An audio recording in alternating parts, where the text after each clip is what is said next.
الشیطان الرجیم بسم اللہ الرحمن الرحیم الم یجدک یتیما فآویٰ صدق اللہ العظیم۔ پیدا ہوئے تو باپ کا سایہ اٹھا دیا، پیدا ہوئے تو باپ کا سایہ اٹھا دیا، چلنے لگے تو دادا عزم کو روانہ تھا، گھٹنے چلے تو مادر امن ہو گئے جدا،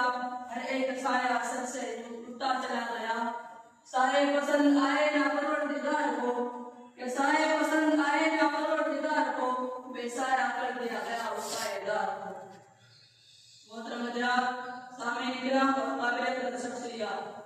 آج ہم اس دلچسپ ہمایوں میں آپ حضرات کے سامنے اس جلیل القدر عظیم المرتبت رفیع الشان ہستی کے تذکرے کی سعادت حاصل کر رہا ہوں، جن کی حیات و زندگی کا ایک ایک لمحہ سورج کی طرح صاف و شفاف تھا، جن کی اگر ایک طرف جوانی کی زندگی عفت و پاکبازی عدل و انصاف سے لبریز تھی، تو دوسری طرف ان کے ایام طفولیت اور بچپن کی زندگی بھی پھولوں کی طرح پیدا حسین و دلکش تھی۔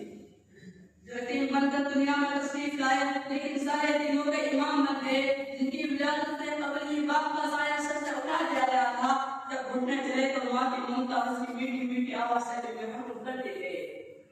جنہوں نے ایسے سنسان ماحول میں چلنے کا طریقہ سیکھا تھا جو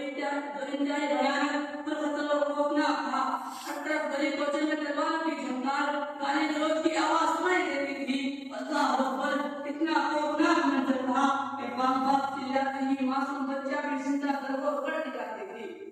وہاں کا ایک ایک بچہ تہذیب کا بدل سے نابلد، سراغ نوشی، ضرور ہوئی بے حیائی کا خوفناک تھا۔ سورج طلوع ہوتے ہی مکہ کی گلیوں میں بچوں کی بھیڑ لگ جاتی تھی، رقص و سرور، ناچ گانا، خاک و پتھر کا محبوب مشغلہ ہوتا تھا۔ وقت گانے گلوچ کے لبوں پہ مچلتا تھا، لیکن قربان جائیے آمنہ کے لال رسول اللہ کے ذکر یتیم پر، جن کی آمد پہ لاکھوں سلام، جن کی ولادت پہ لاکھوں سلام، جن کی طفولیت پہ لاکھوں سلام، جن کی شابائیت پہ لاکھوں سلام، جن کی نبوت پہ لاکھوں سلام، جن کی رسالت پہ لاکھوں سلام، جن کے قدموں پہ سجا قربان۔